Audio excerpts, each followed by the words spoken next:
am going to share my screen shortly and show you what we're going to attempt to do this afternoon.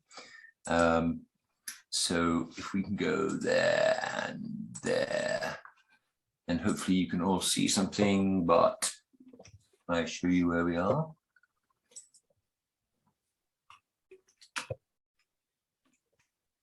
There we go. Oops, that's not right, is it?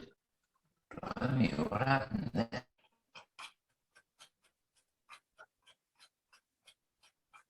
Sorry about this. Somehow the system designed to go to the end rather than the beginning. So hopefully everyone can see the screen, and I'm not looking for any frantic waving of the head, so that's all a yes. Today is Basics 101, so the very earliest start that we do for Parish Online. And oh dear, I think I'm in the wrong version of the show. Excuse me, I beg your pardon. Let me just come out of this.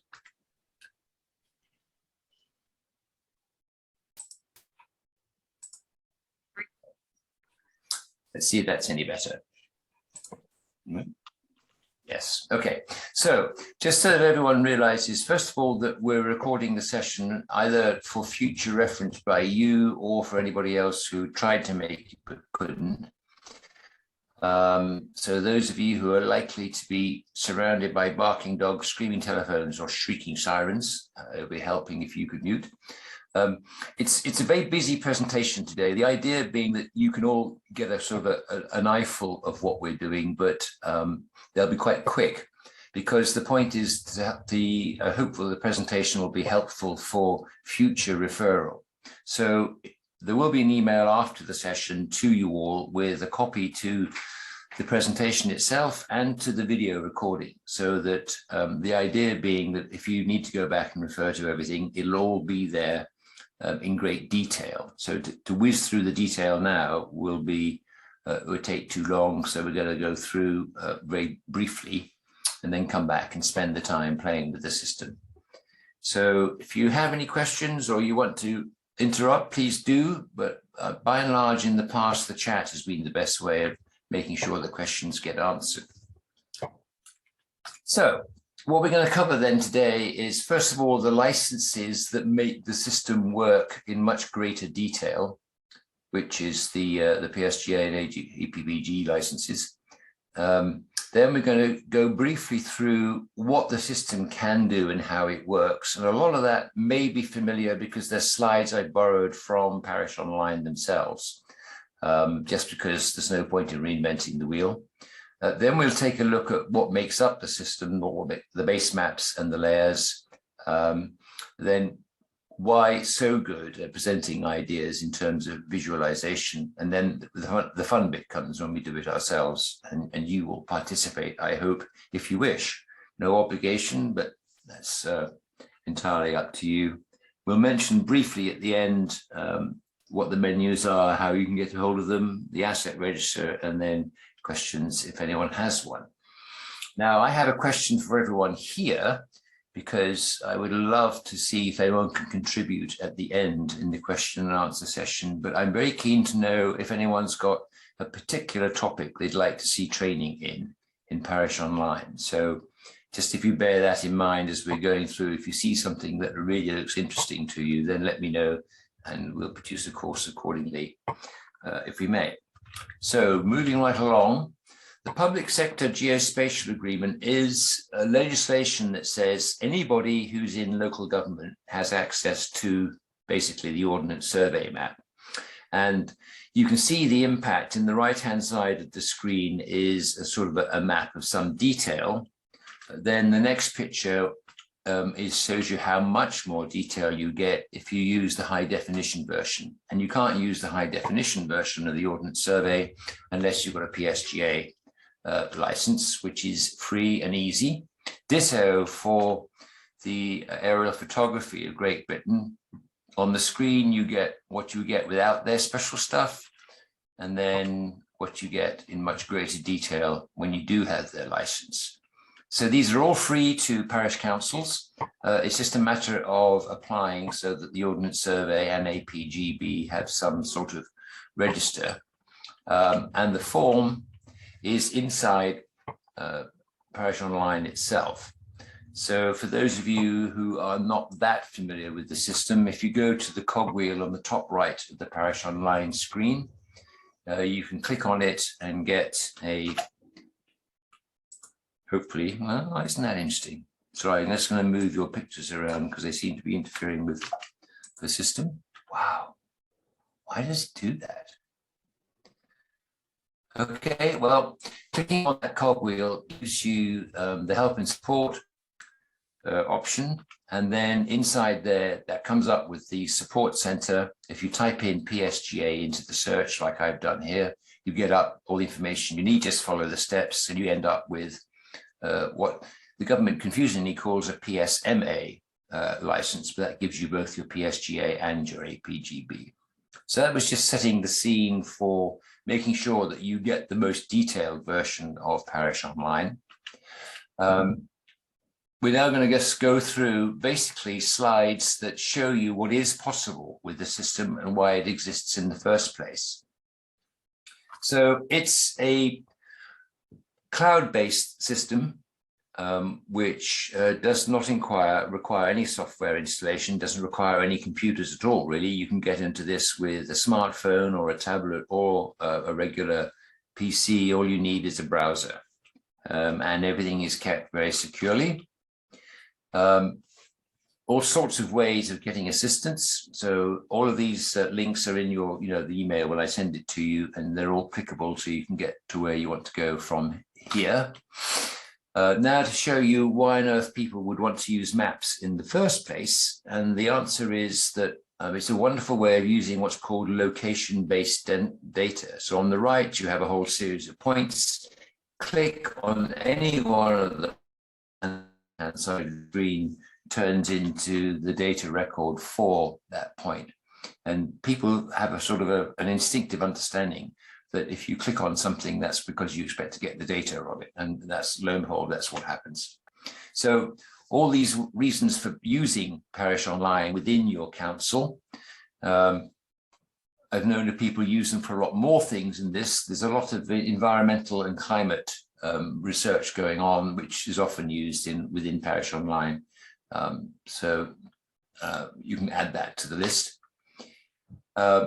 It's a wonderful way of getting out of your paper-based filing system. Get everything online. It's available 24/7 to any number of people at the same time. If the parish clerk disappears off on holiday, whatever that is, with the filing cabinet key in his or her pocket, it is irrelevant because you can still get all the data this way. And making reports is very much faster and easier from within Parish Online than going through some lumbering paper system. So my encouragement to everyone is to get out of the filing cabinet, get online. You can create all your own maps. The system comes with hundreds of layers of data, which we'll go into shortly. But there are times when you want to create your own, and that's entirely possible. And again, we'll get into that in some detail further on. There's also all sorts of systems for exporting the information once you've got it set up the way you want it. So if people want to see it with you, you can send it to them as a paper copy. You can send it to them as an electronic copy.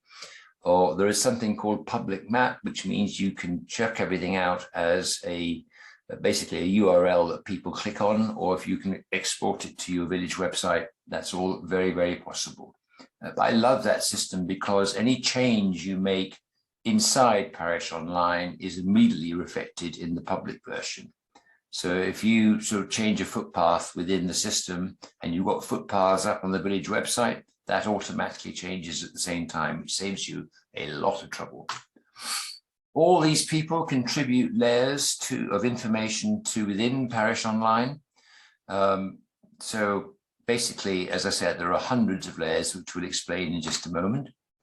And then there's a brilliant example of case studies up on the Parish Online website. There's a tab there called Case Studies, which is just brilliant because you can see how other people have done what it is that you want to do. And the beauty of them is that they give you a step-by-step method of getting there. So I really recommend the Parish Online case studies to you. There are some examples we're going to show now. So if you're into neighborhood planning, there are all sorts of ways of doing it. Parish Online itself contributes the maps to the neighbourhood plan. It's not a system for producing a neighbourhood plan, but it does do the vast majority of the diagrams inside the neighbourhood plan. This slide basically is showing how various bits of information, when all showed simultaneously on a map, can actually make things a lot clearer. So if you've got woods and areas of special scientific areas and conservation areas, and then areas that you hope to develop, it all looks much clearer if it's available on a map. We'll discuss asset management towards the end of today's show, but basically it's wonderful from the point of view of insurance and claims against you. If you can demonstrate that you've properly looked after and maintained your assets, then life is a lot more comfortable. This is an example of the asset register in use. So you can show everything on a map to people who want to know where the nearest bus stop is, or where the nearest poo bin for their dogs. Gritting routes, salt bins, all that sort of stuff, all useful for sharing with your local village. So that's one of the great advantages, I think, of Parish Online, is you can get the information out to people who need it. The cemetery management came really into its own at the start of COVID-19 because a rather petrified government suddenly realized it had no idea how much room there were in the graveyards around the country to store what was possibly going to be thousands of bodies. And we were able to show that, in fact, they had plenty of space.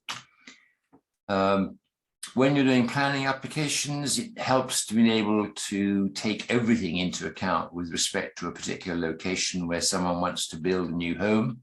You know, are they going to be flooded out? Are they intruding upon ancient woodland? Whatever it happens to be, it can all be shown in the application. And here's another example of how people have sent the information within Parish Online to their website. Now, the story produces a tourist leaflet for people who want to visit, but the maps on the leaflet all came from Parish Online. And this is the case studies page on the Parish Online website. So they sort of break everything up into areas, topics of which you're interested, and then you can click on each of these and actually get shown how they produced the finished article. Good stuff. I mean, really very helpful to people trying to work out how on earth they're going to do this or do that. It's probably already been done. All right, let's break now into what on earth makes Parish Online tick.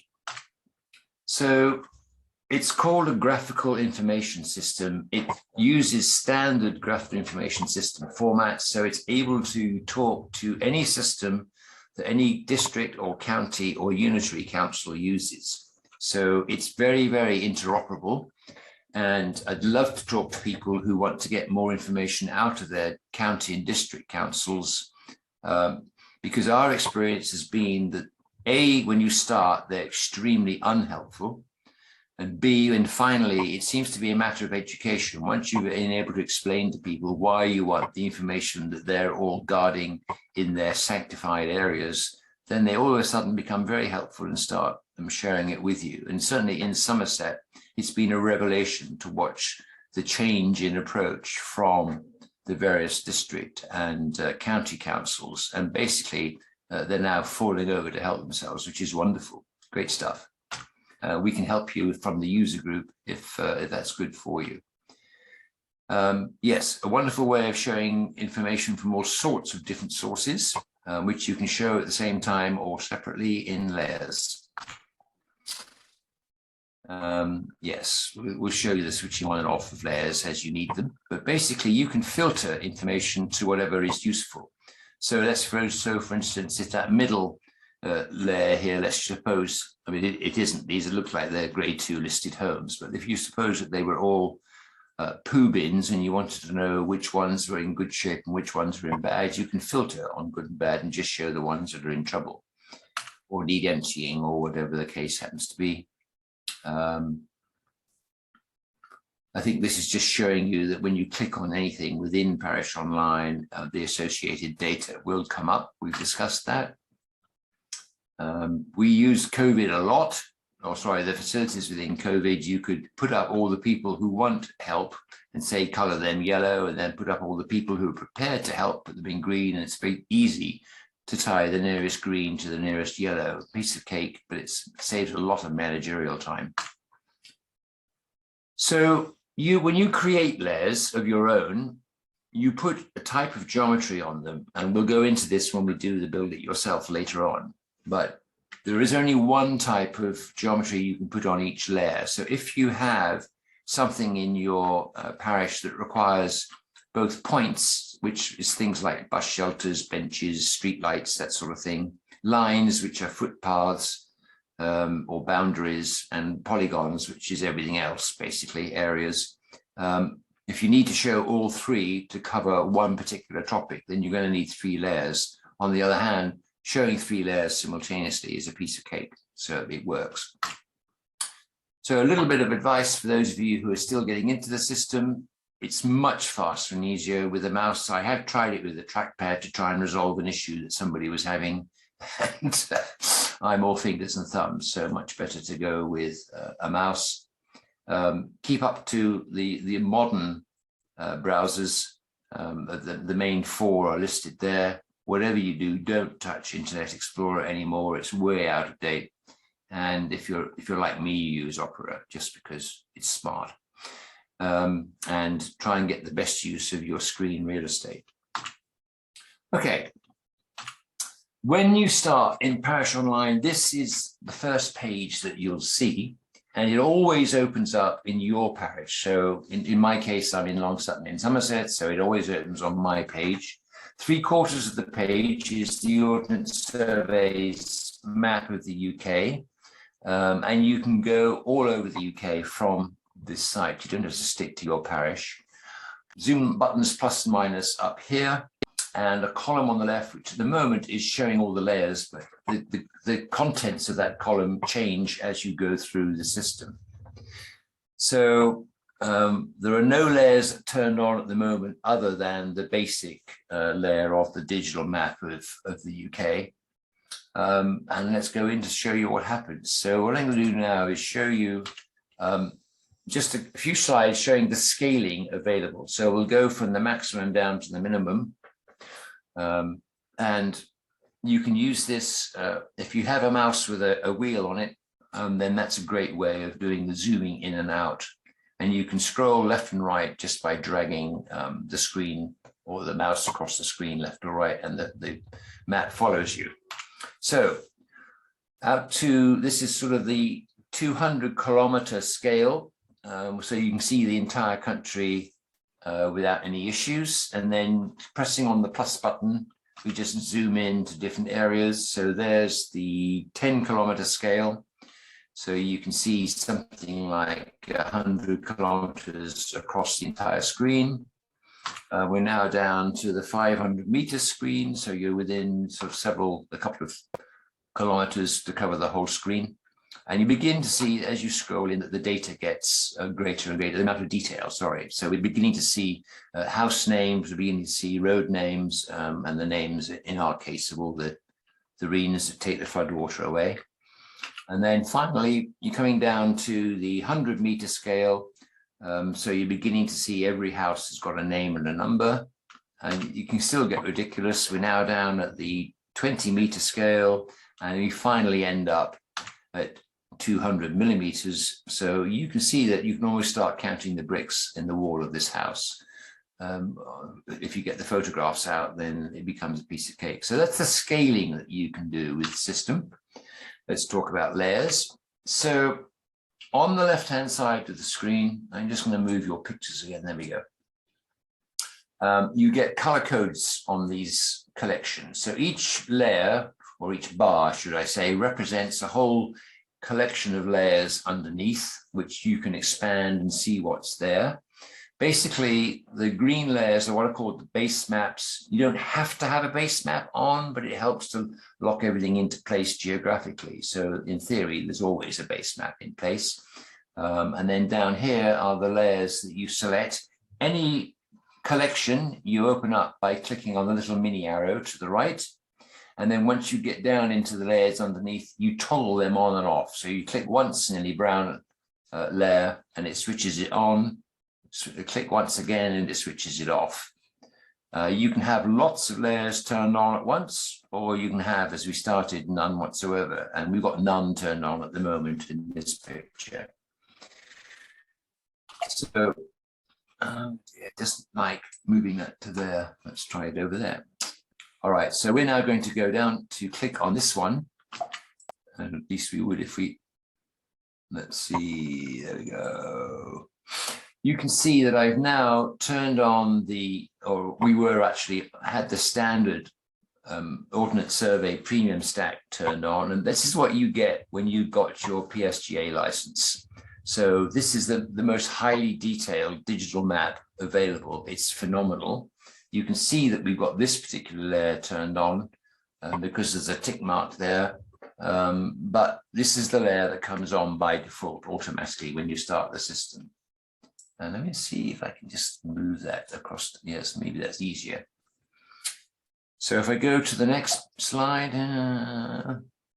we now said we've turned off the standard stack and turned on the gray one just so that you can see the difference. So basically all the color comes out except the water. And it makes this very much simpler for people who are printing in black and white. It'll do all the conversions for you.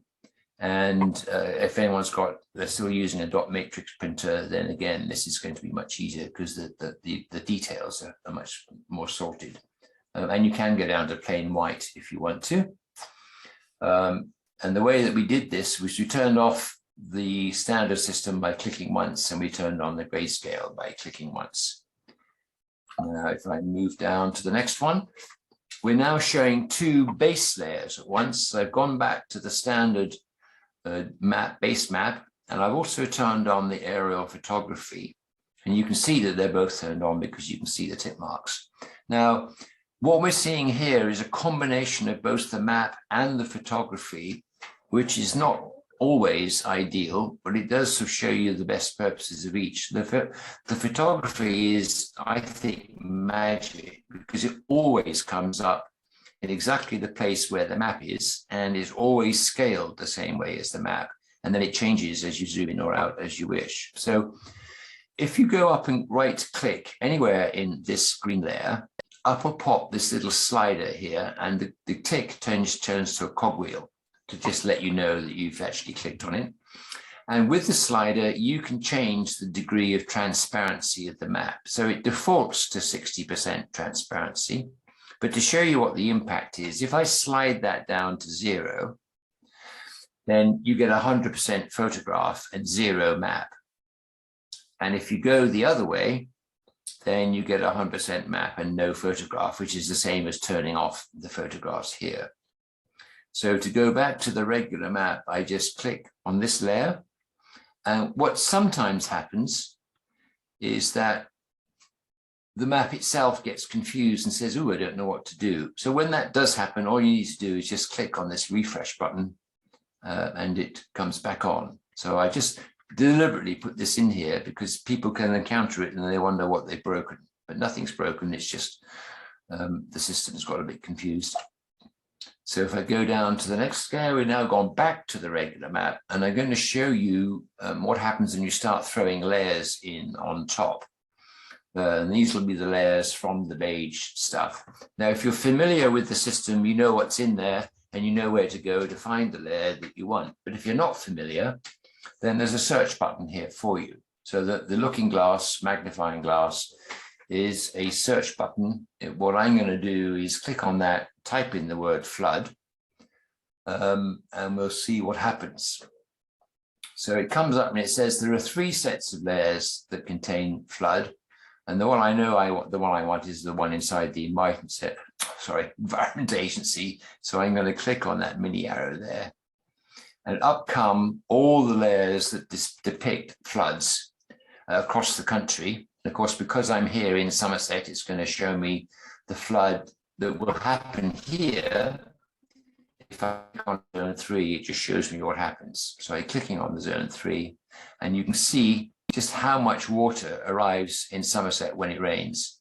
So most of this area, which is called the levels, is at or below sea level. That used to be the bottom of the sea back in the days of Camelot and so forth. And everyone gets very worried here if the sea levels are going to rise by the amount that people are predicting. So by 2050, the sea level is expected to be 1.5 meters higher than it is at the moment. And the barrier wall that keeps the Bristol Channel out of Somerset is 1 meter high. So go figure how much building, if you want to get into the cement building or wall building, now's the time to do it. So we can turn this off by clicking out of this layer, and then we can turn off the search by clicking at the X. And a little quick summary of where we are. We know how to select the maps in the green layer, the aerial photography in the green layer, and the third-party beige layers. Now, how do you present this so that it makes sense to people? So I've selected a layer that we have here with us, where we planted a bunch of trees that were given us by the tree charter people. And they made as a request for the donation. They said, will you please keep track of them and let us know what happens? So we put them into Parish Online, and I'm now just going to show you how this can be visually effective to people. So usual principle, if you want to find out what's in something, you click on it. So I'm going to click on the red layer, and you'll notice that the left-hand column changes to the data record associated with this particular piece of the map. And it tells you where the trees are, when we planted them.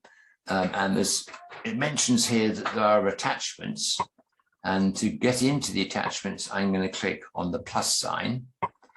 And it says, here are these particular attachments. And if I click on any one of the down arrows, bang, up comes the photograph associated with it. So if you didn't believe me about the flooding, there it is. It was planted in a little plastic protection tube with a stake to hold it upright. And when you're talking to anybody and they say, well, how are these trees now? You can say, well, we take a picture every 6 months. And if you click on the other pictures, you can see the progress of how we're doing. And basically, you're giving a visual record of how things are going. And you can store any attachments to any record within Parish Online. So you can have a record of the fertilizers in use, if there were any. You can track inspections. If you're doing maintenance of park benches, you can show sort of pictures of before and after this year's maintenance and compare it to next year's or last year's, because you're recording this all in this digital system.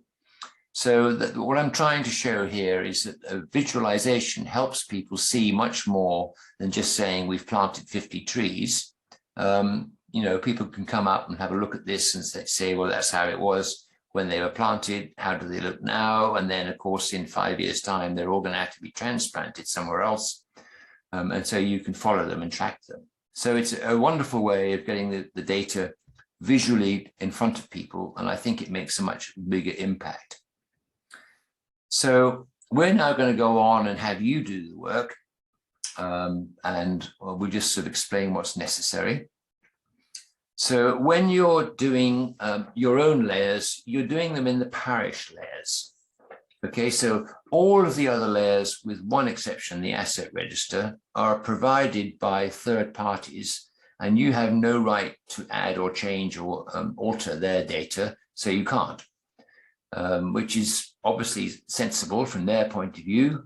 But every now and again, there's something that isn't presented by a third party and you want to create it for yourself. And we do this in the parish layers, and they let you create whatever you like. So if you click on the mini arrow here, depending on how much use your system has had before you got involved, there may be layers there, there may be nothing there, who knows. But when you're planning to put in a new layer, it helps to do a little bit of thinking about what you need. So we're going to talk briefly about that. So for today, I hope some of you have got Parish Online up and running on your computers, and you will need to have at least editor access on your account. And you need to be able to switch from the Zoom screen that I'm showing you what we're going to do to your Parish Online screen where you'll actually be doing it. And I hope everyone's familiar with that. It helps to have a few number of tabs in your browser. So if you've got other things running, then it may be a good idea to get rid of them. I sent out an email saying, if you're familiar with Alt Tab, it's a great way of moving around, but otherwise just use the mouse. The way this has been written assumes that you're using a computer with a mouse. And we discuss. I'll be showing you what to do on the Zoom screen. You'll be doing it in the Parish Online screen. Give a shout if you have issues. So what we're going to do is create a new layer, which needs to be given a name, and you must give something a name. So I've suggested call it a test or a test hut. And we did have a couple of people on yesterday who had 2 people in the same account. So they put their name in front. So you'll see me creating a layer called Graham Test. And off we go. We're going to choose a polygon as the geometric type. We'll go into the description in a second. And we're going to create 3 columns of data. One called name. Yep. Graham, just 1 second. There's a message in the chat that Carolyn doesn't have parish layers on her menu. Right. I will deal with that whilst everyone else is getting going, Carolyn. We will show you what you need to do. I'll talk you through it. It's a piece of cake. The reason is that you've got a brand new copy of Parish Online, and because there's no layer ever being created, the system automatically tries to keep the left-hand column as neat as possible. And if there's nothing in Parish layers, it doesn't show it. So we'll just work around. There is a workaround. So thank you very much for letting me know. Yep, another question? Yeah, I'm in the same boat. I don't have any parish layers either. Great. Well, in that case, let's just break out of here for a second and I'll show you, because it's going to be quicker if there's more than one of you. Let me just go ahead and show it. So let me start Parish Online itself.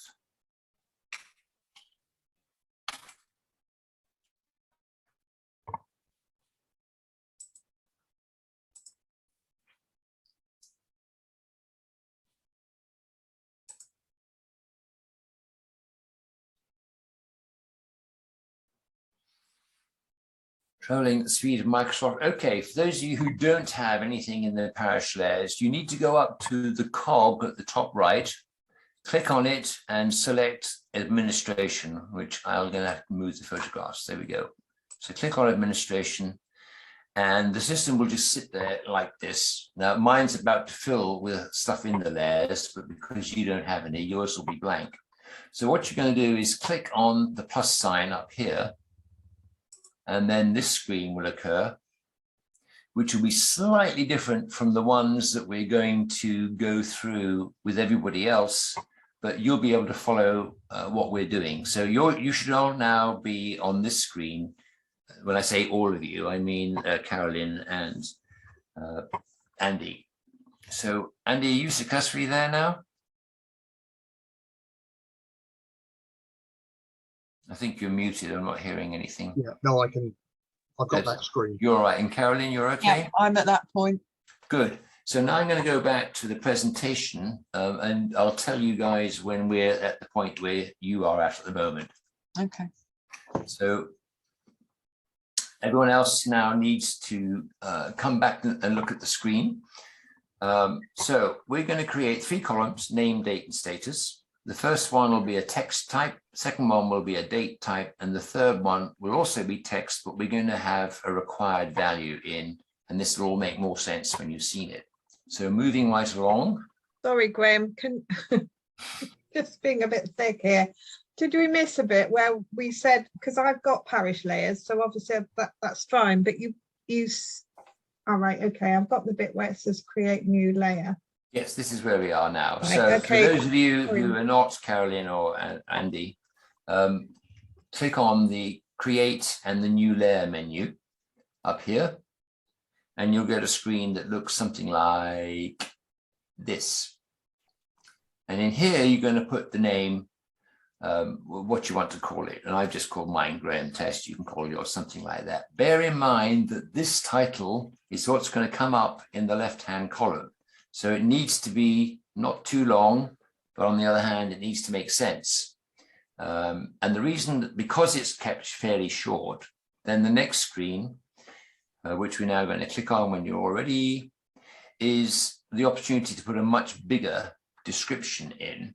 And the reason that you'd want to do that is that in 6 months' time or a year's time, or when the next parish clerk comes in, they won't have the slightest idea what your gobbledygook in the left-hand column means. So they want a few characters to explain it here. So just use this area to describe what it is that you're doing. Sorry, Graham, should we be doing this as well on the screen that No, we haven't got. We've missed that. Well, I think up in the top left there's the chance to do a description. But I've got title and description, but I don't know if I was meant to be typing in it as we go along. Yes, I'm sorry. Yes, you should. Your title can be, you know, Test or whatever, and then the description can be gobbledygook. And you need to select your geometry type is going to be a polygon. And I think you guys had that choice as well. Yeah. Right. So moving on, I think the next screen is, again, not going to be for the two who are starting from scratch, but it doesn't matter. I'm clicking on next. And this is sort of similar to your right-hand screen now, Carolyn and Andy. Yeah. And what we're going to do is this is where you add the columns of data that you want. Remember, we had 3 columns we're going to choose. And if you go up to the plus sign, the top right, click on that, and it pops up with this. And it automatically for you calls it name. In fact, every column you create gets called name, and the system doesn't allow more than one field to be called name. So you have to change them. In this case, we're sticking with name for the first one. But when the next one comes up, you'll see we're going to have to change it. So to add the second column, again, go up to the top right, click on the plus sign, and it'll come up again with another layer which calls name. You want to change that name to be date, just overwrite it or backspace on it and delete it, change it to date. And you can select the date field from the middle type column by clicking on the little down arrow and click on the date. Don't go anywhere else yet, because we're going to add the third column. So when you're ready, go up to the plus sign again and click. And you're going to change this one to be called status. It's going to stay a text field, but this time we're going to use this add plus column on the right here. So click on the add plus label, and you'll get a screen that looks something like this. And you can add whatever value you like in here. For today's exercise, we're going to have not yet started. And then we're going to have another value. So you go up to the top right and click on add. And you're going to make that one called under construction. And then we want a third one. So you click on the add again, and you can get one which you're going to call finished. And then if you're all happy that we're there, we can click on confirm. And you now have a screen that's looking like this. So you've got a name and a date and a status, and the status is 3 items of allowed values and text, and date in the middle one. So if everyone's happy there, we click on the green. And I'm just going to move your photographs again because, oh yeah, there's a neat note I put to myself to remind you guys. One of the things I really like about Parish Online is that it's couldn't care less about how precise you are to start with, because it allows you to edit later. So if we later decide that we need a 4th or 5th column in here, a piece of cake to come back and add them. And if you don't like the word status, you decide it should be called something else, you can come back in and change it, and the system couldn't care less. It's very, very forgiving about people making mistakes. So your planning doesn't have to be too thorough to start with. You can always change things later. All right, clicking on the finish button. Do we press save at this point? Yes, you would, absolutely. Okay. And then you probably are not back at the maps yet, are you? No, it's just created a... That's right. So if you now go back up the top right, I hope you've got a little globe as the central button on the right-hand side, top right of the screen. Yeah. Exactly. So go back to the maps and you'll be back with us here. Now, you should all now be seeing something called parish layers. Yay. Yay. Phew. Right. So now we're all back together again, and you can just carry on from now. So if you click on your parish layers, you should see your new test layer there. If people have had a lot of layers there previously, Parish Online always adds new ones to the bottom. So you may need to scroll down to find your test layer, which I've done in my example. So my Graham test is at the bottom of a whole bunch of layers, of parish layers. So having got it, you can now just click on it and absolutely nothing happens because you haven't added any data yet. But before you add the data, I wanted to show you how you can turn one of these columns into a required column, because there's experience has shown that if people don't get forced to put something into one of their columns, they sometimes create records where they click on the map and they create a space, but then there's no data associated with it. And so you can never find it again. It's a bit sad. So I suggest you always make one of your columns required. And we're just going to show you how to do that. So go up to the top right, click on Cogwheel and click on Administration. And your list of layers will come up in the middle column. Those of you who've got very few layers, they'll all be there already. Those of you who've got hundreds of them, it may take a second or two to catch up, but it will catch up. Click on the one that's your test one that you've just created so that it's highlighted, and then move up to the top. Whoops, sorry. Move up to the top of the screen, and you want to click on the column tab on the right hand side, and you'll see what we're seeing at the moment on your screen.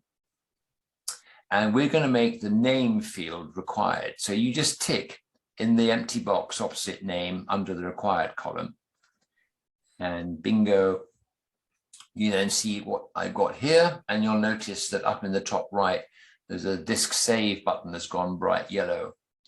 We've made all the changes we want to make at this stage, so just please go ahead and click on the save. And it'll ask you if you really, really, really want to save, and you really, really, really do, so please click on save again. And you should see very briefly this little green layer that says layer saved, but that doesn't last there very long. So if you weren't watching, you've probably missed it. But the system should now have taken you, I imagine, back to the main. So what we see here, you can now click on the back to maps button and go back to the maps. The only reason that you don't get a layer save, you may occasionally see an error in saving, and that's usually because there's been some connectivity glitch along the way. It may not be at your end, it may not be at Parish Online's end, it may be somewhere in the middle, who knows? This is the internet, but it's very rare. I just mentioned it in case you do encounter it in the future. So we're going back to, in my case, a summary of where we are. So we've created a new layer, called it test.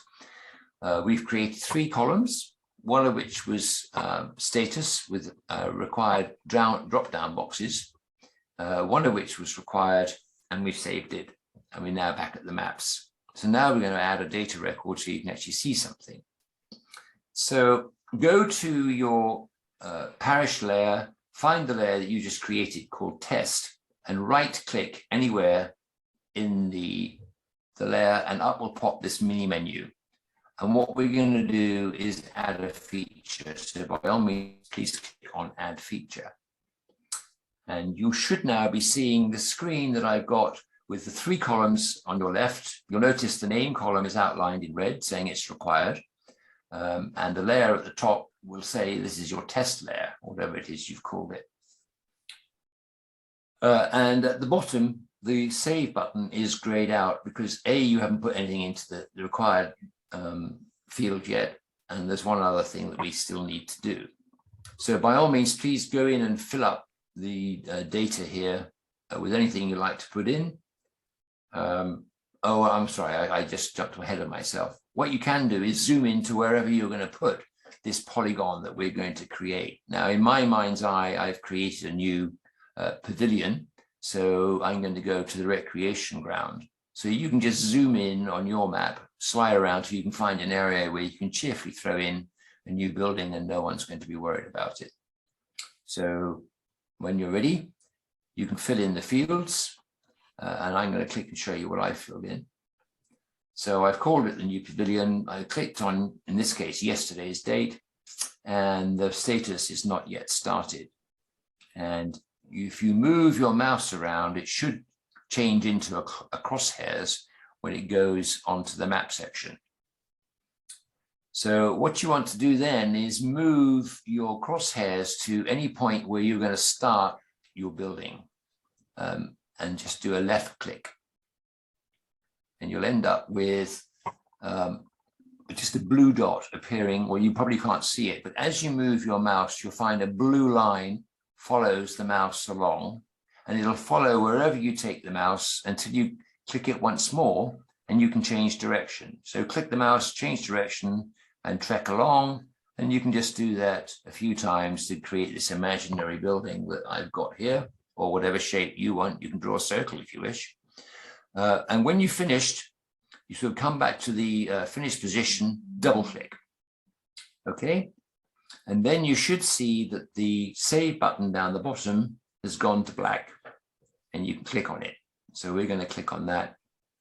And the diagram that you've drawn should now be highlighted in red.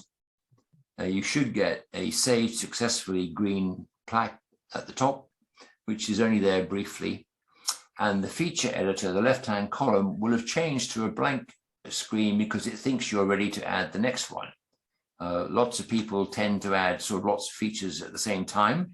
So the system says, I'll create you a nice new record where you want to go. Since we're only doing one record today, click on the X at the top of the feature editor column, and the system will take you back to the layers column on the left-hand side. Your building should still be cheerfully shown in red on the map. So what we want to do is now edit the data record. I should have said that you don't need to be too precise when you're drawing this building. It's sometimes far easier to edit the building into the precise shape you want at this next stage that we're about to go to. So you'll see that my building is deliberately slightly off skew. It's not lined up with the boundary of the field, and some of these angles are certainly not right angles. So we want to go in and change that. So now you're going to click anywhere in your new red building, and up will pop the data record on the left-hand side. And because we're now going to amend things, we want to click on the little pencil at the top left. Now, this is the point where if you decide that you didn't like the fact that you called it New Pavilion or whatever you call it, you can now go in here and make an edit to that. But really for today's exercise, what I want to do is to change the columns here, sorry, not the columns, the edges, so they're more straight. So I'm going to show you how I did that in the next picture. But what I also did was zoomed in to give me a much larger scale, because it's much clearer, easier to see where you're slightly aloof. You'll notice that these are definitely not right angles here. And also when you're moving these lines, it's much easier to do if you're on a large scale, because the system tends to sort of do little jumps, and the smaller the jumps, or rather the bigger the scale you're on, it's much more easy to get the precision that you want. So to move anything, just click anywhere on your blue line. If I click on this corner, I'll be able to drag that line over to the boundary. And the same thing with each of these angles. You'll see that if you click in the middle of a line and just pull it, you can just see what you can do, then put it back again, just so that you get the hang of adjusting these things. So you can adjust on the corners and just move them to where you want to, or you can take a middle of the line and pull it into other shapes so that you can follow whatever you need. And I'm just now going to show you what I did. And you'll see on my finished diagram, much closer to the boundary. Some of the corners are a bit more right angled than they were, but it's still not perfect. But then you've got to do something to make changes. So I hope that's all clear. Everyone's got any issues? No problems. Again, you'll find that because you've been making changes, it now wants you to save. So by all means, click on your save button. And we'll be back with the red. Should have mentioned that when you've actually selected a particular part of your diagram, it will be outlined for you in blue. So if you had several red bits here that you've all put together, then the one you've chosen to edit will be outlined in blue. So we're going to say, let's now add a picture that shows, let's say, for example, the site before we built this on. So then you can take a picture afterwards and show what it's like after. And to go to an attachment, you'll see there's a plus sign, at least on your diagram, there will be a plus sign opposite the attachment block.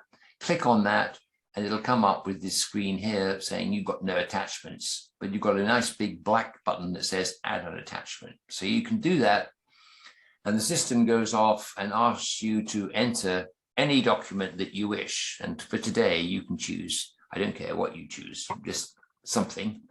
If it's a photograph, that's quite a big size file, so it will take a few seconds to add. So the system is working, don't worry about it. It may appear not to. Certainly in the past, I've added several copies of the same document because I got too impatient. And whilst the system was still loading, I thought it was doing nothing. So I clicked on add attachment again. No problem, because when you then discover you've got 3 copies of the same document, you can just click on one to highlight it and then click on the dustbin and it'll delete it. So we've now done our exercise. I hope you're all very happy and smiling. I hope you've all got anything, but now is the time to shout if there's an issue. Okay, let's go back to doing a bit more training. The next thing is the asset register. So I mentioned that there are only 2 places you can add data. One is the layers that you create yourself in the parish layers, and the other is the asset register. But unlike the system that you've just done where you've created a layer and you've put in any columns that you like, the asset register has arrived as a structured database just waiting for you to fill in the answers. So basically what's happened is that over the years, it's become very clear what sort of information needs to be gathered in the asset register.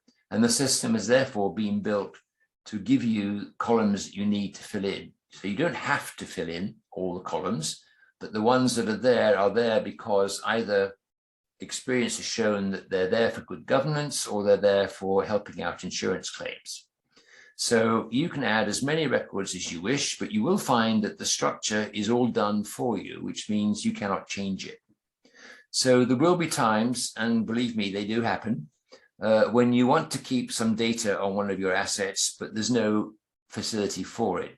So you just create another new parish layer where you can store the extra data. And then when the time comes to display your assets, you can turn on both layers and you'll see everything just as if it was all in one layer. But there are some people who say that, for instance, in the asset register, there's something called outdoor furniture. And when you click on that, there is a category called streetlights.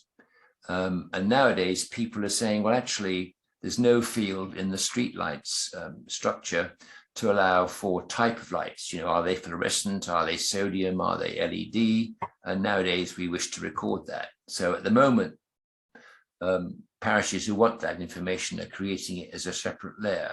I'm delighted to tell you that Parish Online themselves have recognized that they need to store the light type, so that's going in.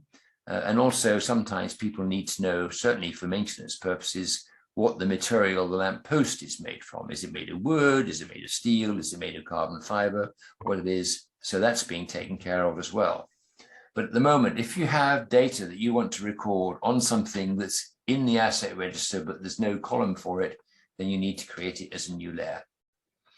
And rest assured that the only people who can see what you add to your parish layers and your asset register are users on your particular license copy of Parish Online. Nobody, I can't see what you're adding, for instance, got no idea what you said about me in your parish layers, and that's the way it should stay. There is an exception, which at the moment, there are just 2 layers. One's called cemeteries and one's called allotments, which are globally visible. And the answers that you put in there are globally visible because they have application at the top layers of government. So the government really needs to know, how well your cemetery is doing. One of the questions that the system asks is, how many spare plots have you got?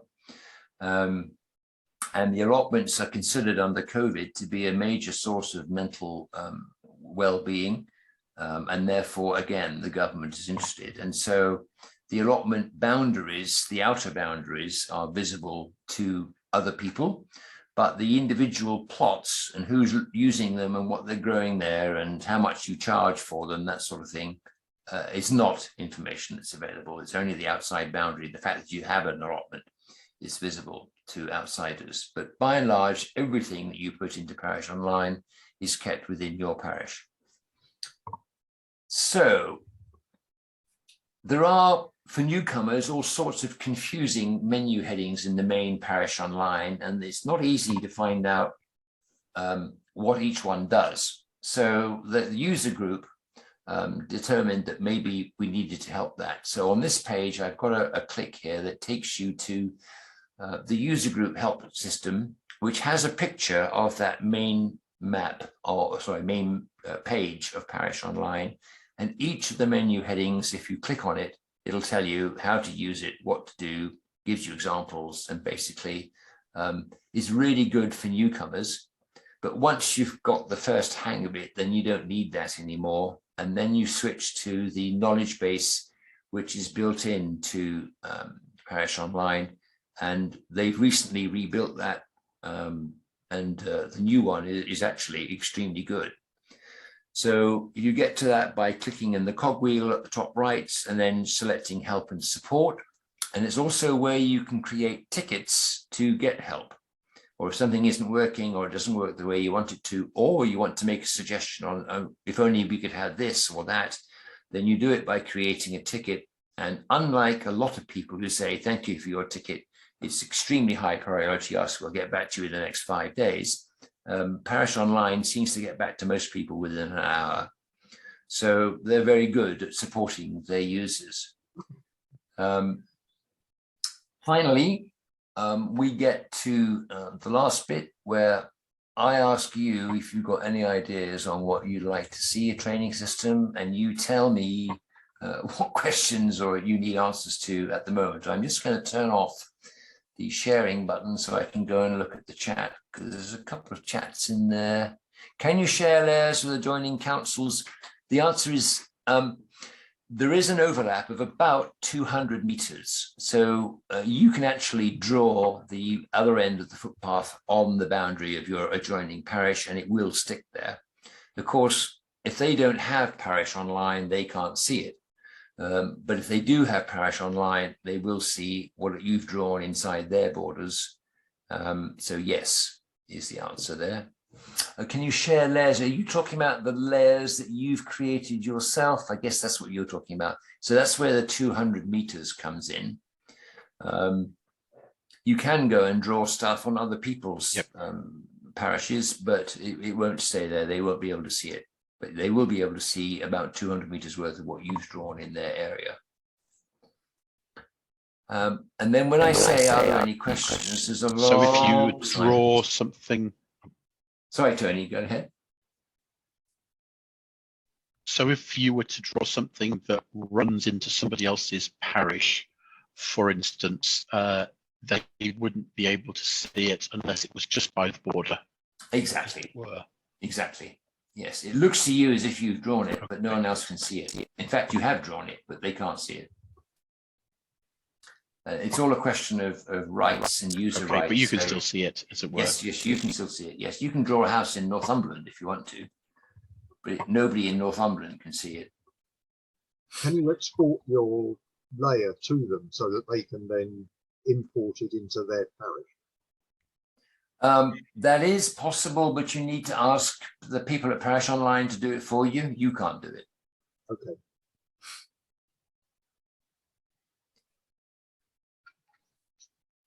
If I pause long enough and say nothing, somebody usually feels, oh, yes, I should have asked that question.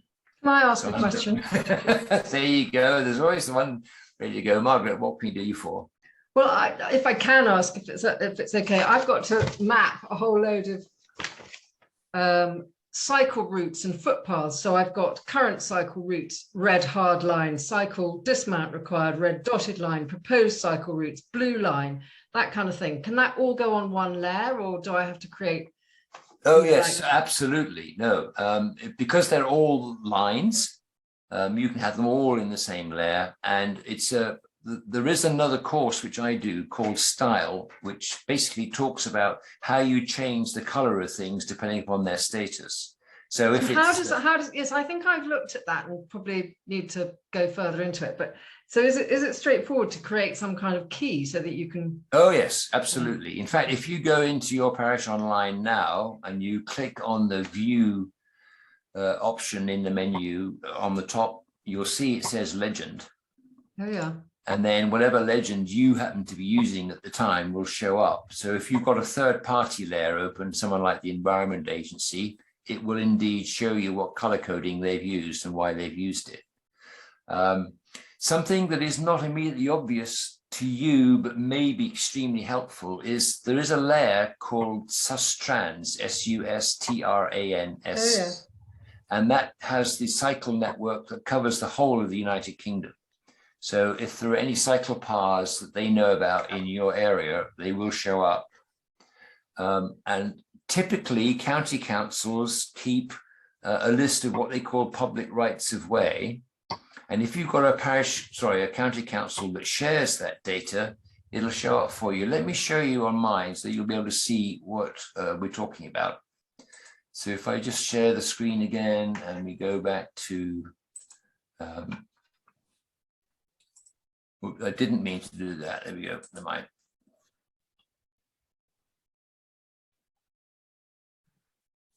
So in the layers, we have all sorts of stuff. And because I'm in Somerset, I've got a layer called Somerset County Council.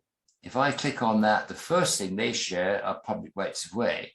And if I click on that, they all pop up. So they're color coded. If I did the view legends thing now, you'd see what the color codes mean. So most of them are the pink ones for footpaths, but there's quite a lot of green ones around here for bridle paths and so forth. And this map doesn't look particularly useful at the moment because things change when you zoom in. So if I zoom in now and a bit further, you'll see that each path has now got an ID number, and that's the ID number that the people at County Council know about. So if you want to report an issue with a particular footpath, you now got the number on which to talk to them about. Again, because it's an item here, you can click on it and see what associated data there is, and not much use here. So the sort of information that you want to keep on footpaths isn't in their layer. What you can do is use their layer to give you the starting point, and you can trace out your own footpath on your own layer and then add information to it. So if I turn on my layers, if I go down to footpaths, and we're just waiting for that to come in. Who knew it would take this long? Let me turn off the Somerset stuff and see if that speeds it up a bit. So let's turn you off, close you down, go zooming back up here. Here we go. So I've turned on footpath features. If I zoom in a little bit, a bit more, here we go. So for instance, people like to know what the maintenance is and so forth. I can click on here now and tell you that this is a footpath feature with that ID. They're too close to each other, so both of them pop up. And I say, I want to look at the signpost. And here's now the information, whose land it's on, when we last looked at it, when we last reported it, if there's an issue at it. So this issue is it needs repainting. But then if I look down at the status, we find that it was painted within 4 days of our reporting it. So you might guess that this is something I just keep for evidence purposes. I'm not sure it would have got fixed in 4 days if I'd asked them to do it.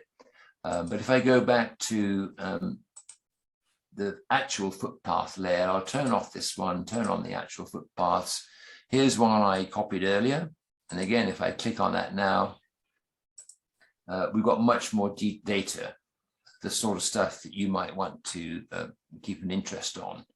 So we have a feature in Somerset called Roam Somerset, which shows you every footpath with every style and every bridge and every gateway in it. And that's really helpful. but we wish they published that to us so that we could see it in Parish Online. They're working on it. They haven't done it yet, but this is what I mean about getting your county council on side. They've got a ton of the information that you probably want, but they haven't issued it to you. Carolyn, I can't remember where you are. Are you Cambridgeshire? Oh, sorry, Margaret was asking, wasn't it? No, Oxfordshire. So Oxfordshire. can I contact Oxfordshire County Council and see if they can? You absolutely. In fact, have you had a chance to look through your layers? Is there any Yeah, I layer? can see that there's Sustrans, but I haven't had. Nothing from Oxford. I don't know whether I can't immediately see that there is, but somebody did use it before me, so I'll have a good look.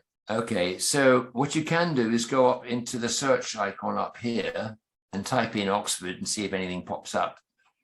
The other thing is, sound piece of advice for everybody: under no circumstances try and talk to either the GIS department or the IT department at your county council. You will get absolutely stonewalled and nothing will happen. But nearly all councils nowadays have got somebody whose job it is to make sure that they're looking after their customers. And they'll have a name like something like Chief Customer Service Officer or Director of Customer Experience or something like that.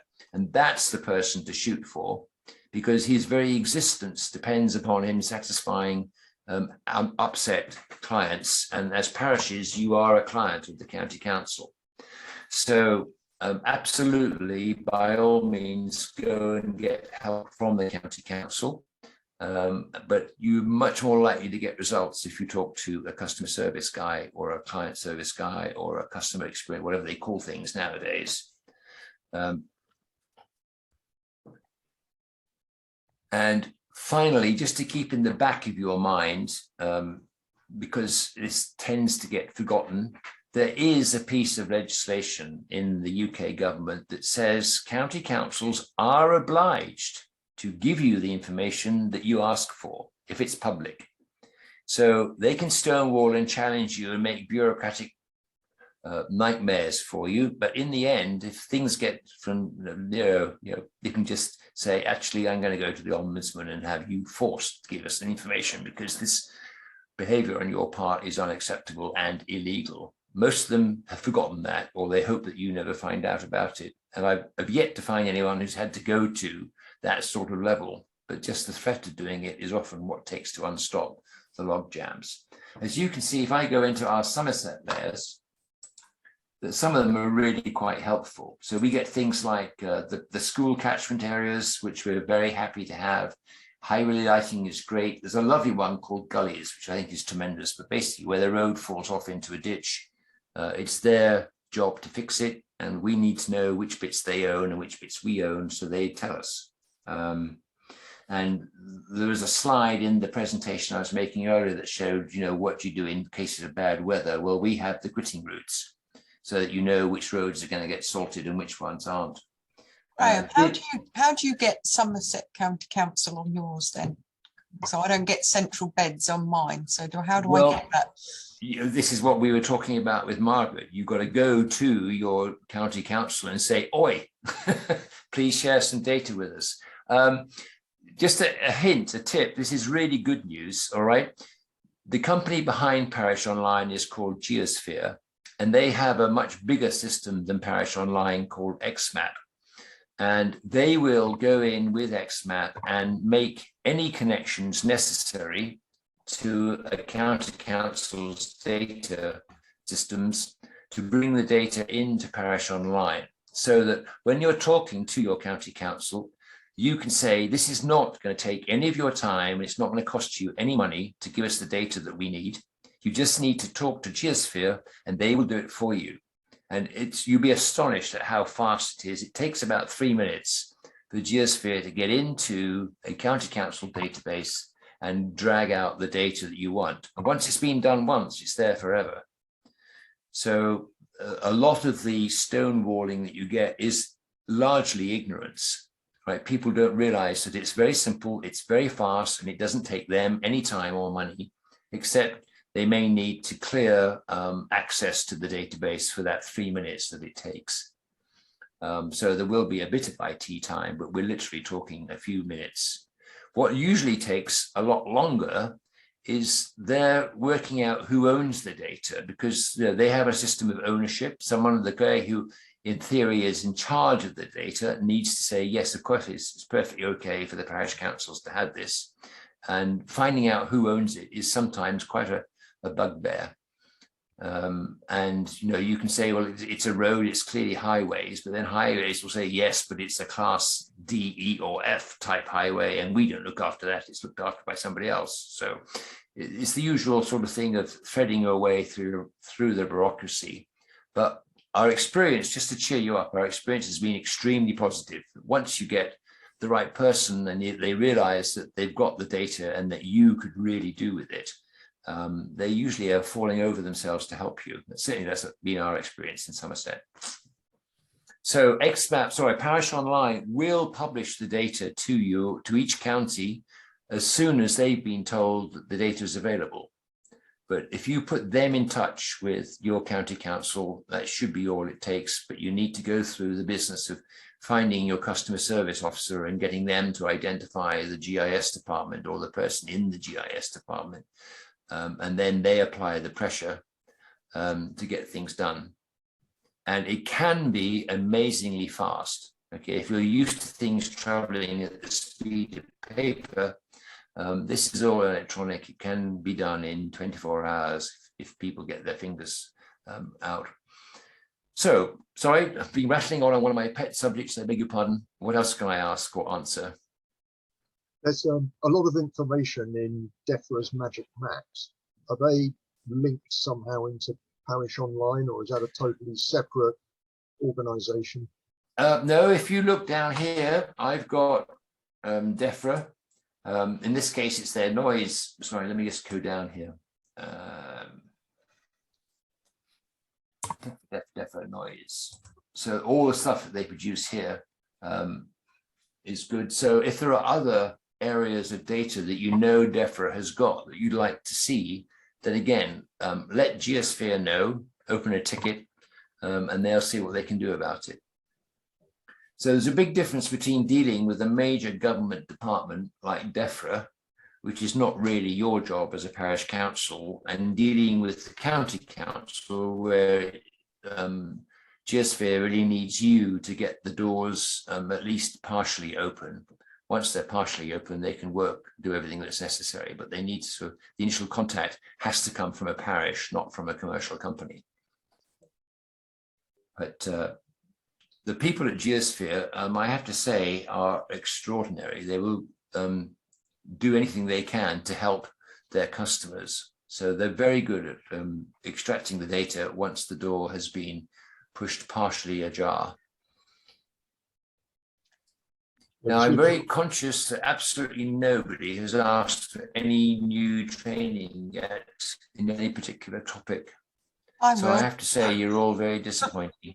Thank you. I don't understand. Carolyn, what can you do? It's probably very strange, but you said about the asset register. How do I actually set that up then? I don't understand. Oh, it's one of the. I've obviously missed something because I don't. No, go in and click on buildings. Obviously, there's nothing on there. Do I then create a layer and go in? It came up automatically. I'm missing. So, are you watching my screen? Yeah. Okay, so I'm here on buildings. Yeah. If I click on buildings, in my case, some pop up because I've already filled them in. But if you didn't have anything in there, do your usual right click here and add a feature, and up pops all this screen, all these things you need to fill in. Or the only one you need to fill in is the red one. And you can click on there and get a whole load of choices. And this is quite a big screen. You have to scroll your way through it. Okay. All right. So there'll be something in there that is automatically already set up for probably the data you want to put in. So if we come back to us, I've got 2 buildings listed in our copy of buildings. So one of them is the village pump house. So if I click there and I click there, you can see that this is the pump house that was basically the village pump in the middle of the village, and someone's built a stone building around it, and it's now valuable. So I can show you a picture of it. Right here. well, I thought I could. Downloads. There, you just need to click down. Well, I don't think I do. You need to actually. Because I can see it. You mean Cancel that. Yeah, that's right. The photograph. There we go. There we go. So if I now go to downloads, it's you don't need to go to downloads. It's below on the left, on under your attachments. There. Yes, but yeah, but no, clicking on there will download it. Believe me. That's what this is all doing. But I need to save it in downloads. There we go. Save it. All right, got you. And now if I go and double click on it. So if we go into downloads and the downloads is there and there it is. Well, pump house, here we go. So 2 pictures. One is the close up with the pump still there. And the other is across the road. So you can see what it is. And if you look at the record in the asset register, which I can show you, this is a pump house that amazingly is worth nearly £15,000, which is mind-boggling until you have to insure it. So I had no idea that a little building like that could be worth so much. So I had an even bigger shock when it came time to the village hall, and I clicked on that. And because it doesn't belong to the parish, you know, the village hall is its own force. I've got no value in here, but we do our insurance through BHIB, and they have a desktop calculator that helps you work out what the cost of the value of a building is. So I said, the village hall, you know, it's a wooden building. It's not particularly big. It's not particularly modern. Why is it valued at £600,000? So I got hold of this desktop calculator, put in all the information, and they said, you're absolutely right. That's completely the wrong value. It's worth 1.2 million. That one really floored me, but we now have insured the building. And they were very good. They told me the reason. They said that nowadays, if your village hall catches on fire, unless there's any human life involved, the fire department will just sit and watch it burn. They just they have no desire in risking their firemen on something that's going to be probably just pulled down and replaced anyway. So they let it burn, and the insurance companies have all decided they have to insure it for its replacement cost, not its actual value at the moment. So to replace this building of ours would be 1.2 million, even though I thought that 600,000 was way too much of what it was worth. But surprise, surprise, I got caught out on that one. But anyway, this is the asset register at use.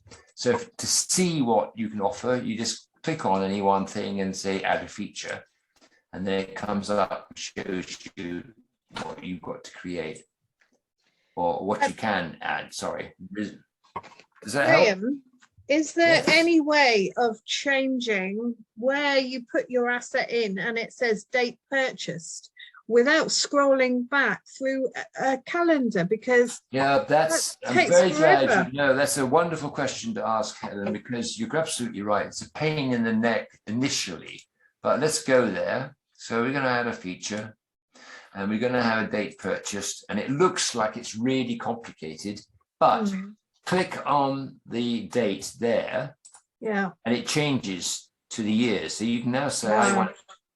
All right, so I now want to just roll through the years, and you can go back to 1950 or wherever it was built very quickly. And then it's just a matter of selecting the month, and then it's just a matter of selecting the day. So yes, I agree that the default way in which it's presented, you got to go, it looks like you got to go back through month after month after month after month after month, but you don't. There is a much better way. Oh, okay, that's good. Yes. Phew, thanks for that. My pleasure. My pleasure. I just ignored it because I thought I'm not doing that. No, just click on the top line and it changes. Marvelous. Can I help anyone with anything else? That was my big thing. That's the cemetery data. It's cunningly hidden So in the cemetery. I was going to say, I click on cemetery and it comes up with our cemetery, but there's no plots showing. Ah, well, that's interesting. You may not have any. We've got tons of plots, I can assure Well, you. yeah, I'm sorry. How No, does that data go into this? Right. So the data that's sitting in Parish Online was provided by the National Allotment Society because they tend to be the national authority on where allotments are. And what we found when it arrived was that a lot of it was out of date because no one bothers to gather that sort of information anymore. So some of the allotments that they say are there are not.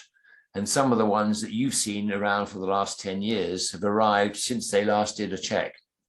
Well, So, none of our allotments are coming up at all, and none of our cemetery in that plots case, are how coming exciting. up. You've got all the opportunity of adding them. But And our allotments have been there for 50 plus years. There's a really neat trick here I'm going to show you, okay?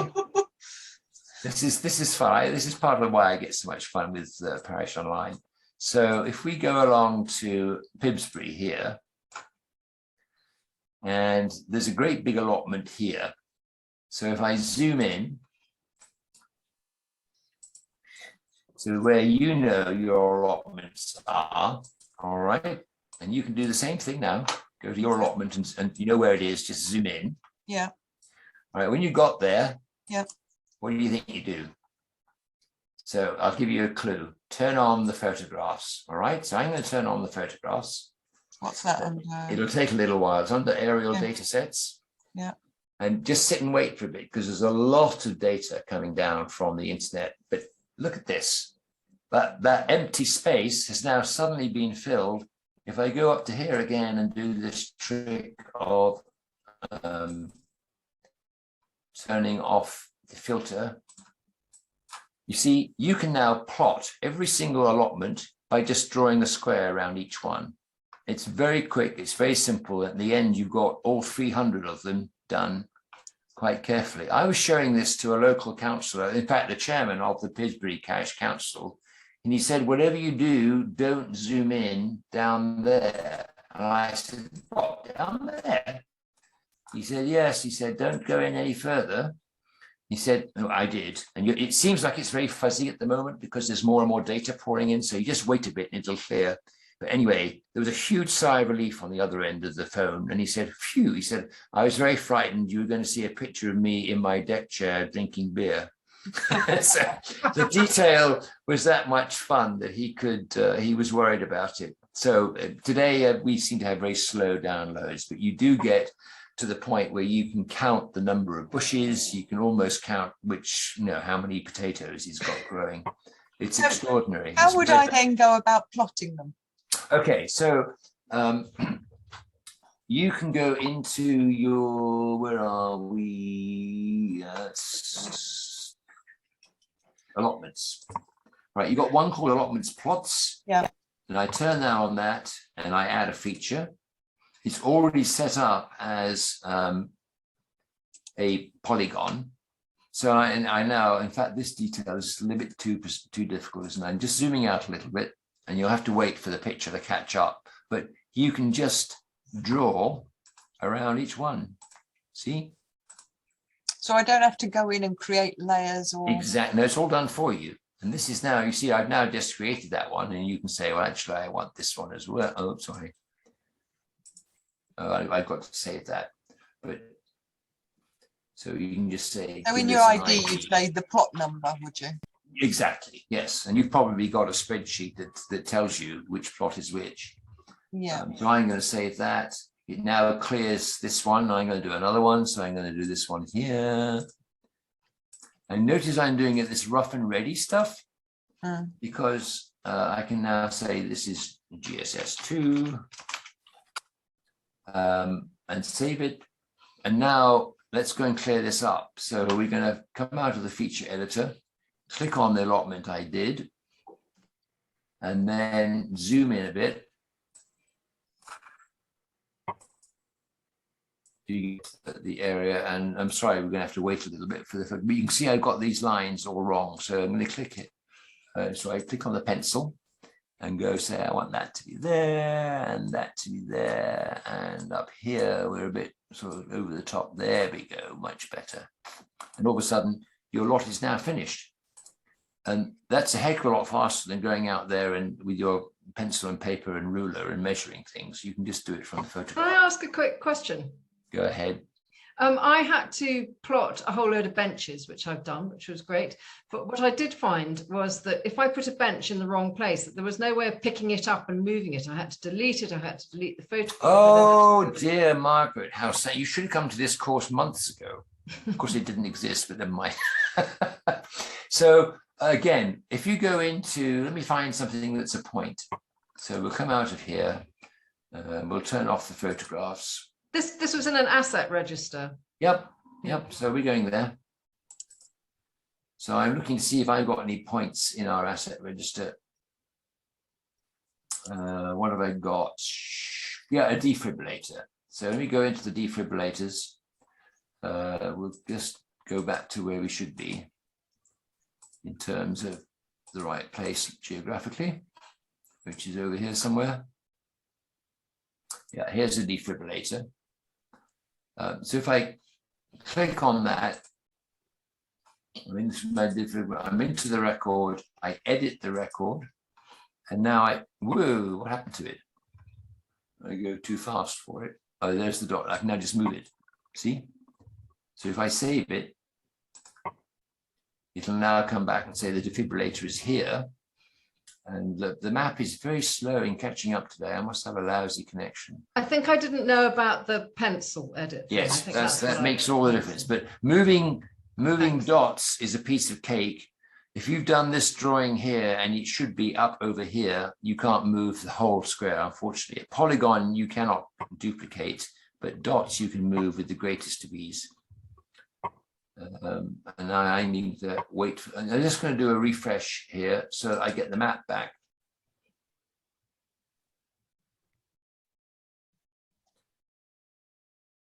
And there we go. Right. And so if I turn on the asset register and I turn on the defibrillators, you see that I moved the defibrillator a long way from the parish hall, the village hall where it lives. So if I go back in to get the scale right, and they're going to say the village hall is over here, and that's where the defibrillator lives. So I'm just going to click on the defibrillator and say I want to amend it. And now I'm going to move it to where it belongs, which is there. And save it, and it pops back up where it should be. There it is. Okay. So Thank you very much. Who else can I help? Sorry, can I ask again about cemeteries? If we use pair technologies for our cemetery maps, do they talk to this? They are a direct competitor, but Okay. a friendly competitor. So if you talk to XMAP, right, to Geosphere, open up a ticket and say, I've got all my cemetery data on pair technology. Can you help me? Yeah. I think the answer will be yes. But going back to the help desk system, just click on that cogwheel at the top, go into help and support, and open a ticket, and that's the way to get the fastest support. Lovely, thank you. Does cemeteries include crematoria? No. Well, and the National Allotment Society, I'm sorry, yes, the Institute of Cemeteries and Crematorial Management are the boss people up the top. They did share their database with Parish Online, but again, I'm not sure how up to date it is. So I'm not sure if the crematoria that you've got or the crematorium is in the right place or even showing as existing. So you may need to create it, Andy. Okay. A huge pond.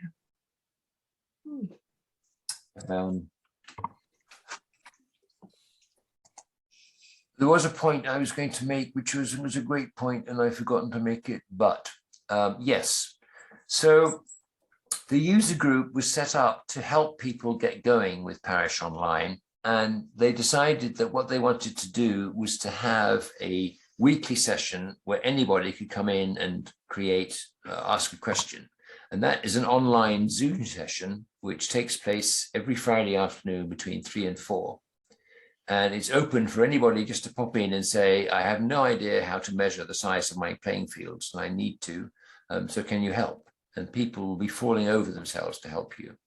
So I mentioned this all to you. I'll put it into the email that comes out after this session.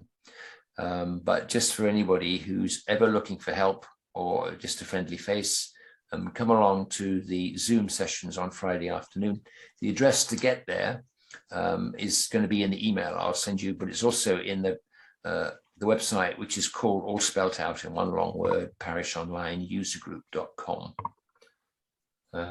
And you can see there how to get help, how to log into the banter sessions and just pop along. And they're great fun, they're entertaining. They love to have people who drop in and say, how do I do this? Because it gives them the chance to show off their knowledge. So by all means, feel free to come along. It's very light-hearted, it's very friendly, very cooperative. And they're staffed by absolute geniuses, because I'm one of them. If we copy any of these maps onto bits of paper to send around the parish or display, do we have to put a disclaimer on there or an acknowledgement? So it's done for you, Andy. So look, if you can still see my screen, I'm going to click on print. Yep.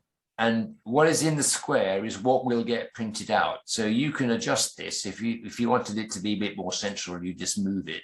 And when you're happy you got it right, then you just can fill in the details here. You can give it a title, a description, the size of paper that you want. We'll just say, let's add in a legend, let's add in a north arrow. And then we say print. And it thinks away to itself. You can probably see it circling. And now it says, I'm all ready. So you click on here and it changes to what you're going to get. And it puts all the copyright information that should be there is printed there for you. Right, and you can now do whatever you like with this. You can click on the printer symbol and print it out as a piece of paper, or you can download it electronically as a PDF file and then email it to everybody. So it's a fabulous way of getting the information out of the system. And then I mentioned to you in passing, there's the facility called Public Maps, which I can show you how that works, because I think it's actually really fun. So let's do a Control-T. Let's create a new public maps. Here's something that a little local village called Stoddart-Stones, which you probably know because it's the site of the Hinkley Point nuclear power station being built. And what you see is just a URL up here, which is produced by this public map, produced from Parish Online. And the power station is here, is this Hinkley Point here. And they said, we're making such a mess in the area that we'd like to give something back to the community. And what we'd like to do is to upgrade this footpath, make it a nice, smooth tarmac path for you. The ladies can walk along with their prams, the children can go along on their scooters and roller skates, and the adults can go cycling along, and it'll all be smooth and it'll all be lovely. And what do you think about that? And everybody was extremely excited until this presentation got to the parish clerk. And he said, hang on a minute. He said, have you thought of the Ramsar specifications? And everyone looked at him in astonishment and said, what's Ramsar? And he said, well, I'm going to click on the Ramsar layer now. And look, all of a sudden, this footpath that you wanted to upgrade is slam bang in the middle of a wildlife area. So you cannot make any changes to it without considering the Ramsar ramifications. He said, oh, that's just Ramsar. How about sites of special scientific interest? So he turned that on and all these areas popped up. So this was a really bad place to try and update this footpath. And the same went with all these other ones that he stuck in here. So there are all sorts of things that they should not have been considering playing. When they moved to say, well, in that case, let's do this footpath. And everyone said, that's fine because there are no problems. But the point is, for your gratification, anybody who has this URL can come in here and they can turn the layers on and off as they like. So you start off with just the map and you say, actually, I want to see the parish boundaries. And you can say, I want to see the rights of way.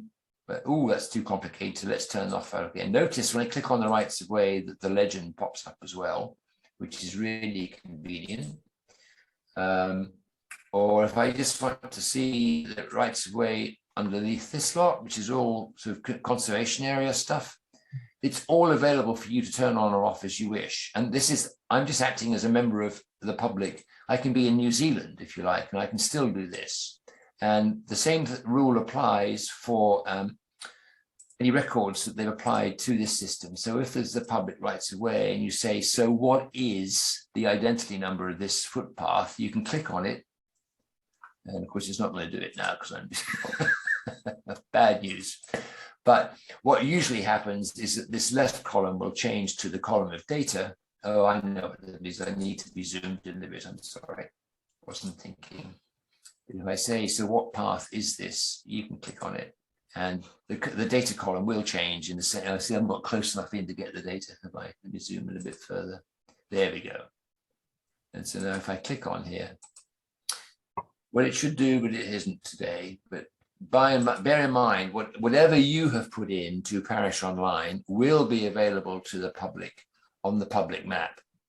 And this is the one I mentioned to you, that if you then go into Parish Online and change the details of the footpath or something, it will automatically change on the public map. It's very clever, very effective, and extremely useful. And when you're creating a public map, which is a piece of cake, by the way, it automatically creates the coding that your website maintainer will need to put it into your village website. So it doesn't need any expertise, it doesn't need anything, it does it all for you. And you just click on it and it says copy here, and you then send off what you've copied to your website manager. It's great stuff. I love public maps. But going back to your original question, Andy, the system automatically prints the licensing information, copyright information where necessary. So we just have to make sure we don't just snip a bit and drop it into something. You have to go through the whole print process to get the right words to appear. Precisely. And that's because, you know, Parish Online has an obligation to meet the licensing requirements from Ordnance Survey. Yeah.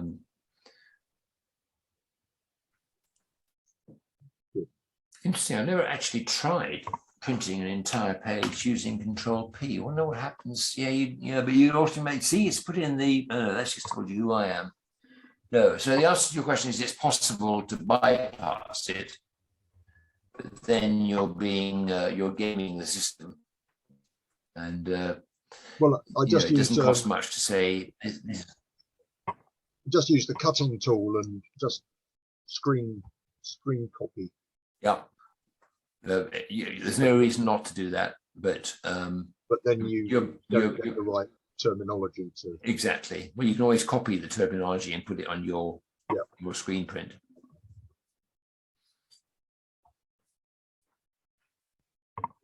Well, I'm very conscious that we've gone way over time. I'm delighted that you're all still hanging in there. Thank you. I'm available for any other questions if anyone has them.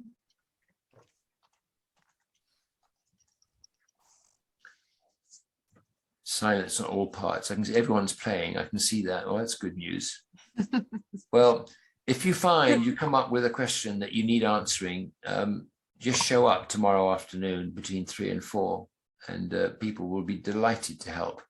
Can I just say one thing to everybody? You may not know that Graham does this completely voluntary and without being paid, and is an absolute superstar. So, hurrah for Graham. Well, Helen, that's extremely nice of you, but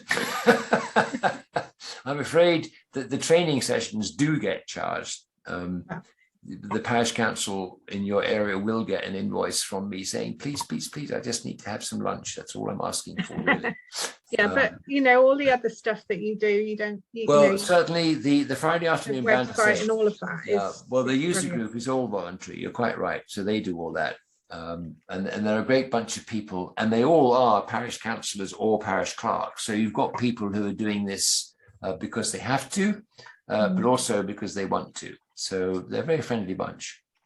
But Helen, thank you. Lovely to talk to you. On that happy note, I'm just.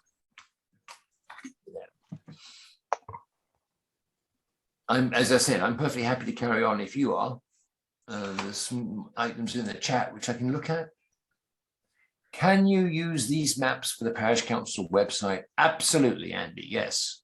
In fact, the business I've just shown you about the public map is specifically designed because it even puts it into coding for you. So absolutely. And then there's a question from other copyright issues. No, none at all. You have got all the rights away. Well done, Margaret. Good. I'm sorry, Tony's got to go. And Sarah's feeling much better. Good.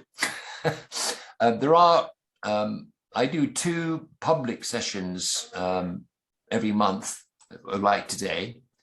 So they each get 2 versions. So that's 4 sessions I do, which is how I make my daily living.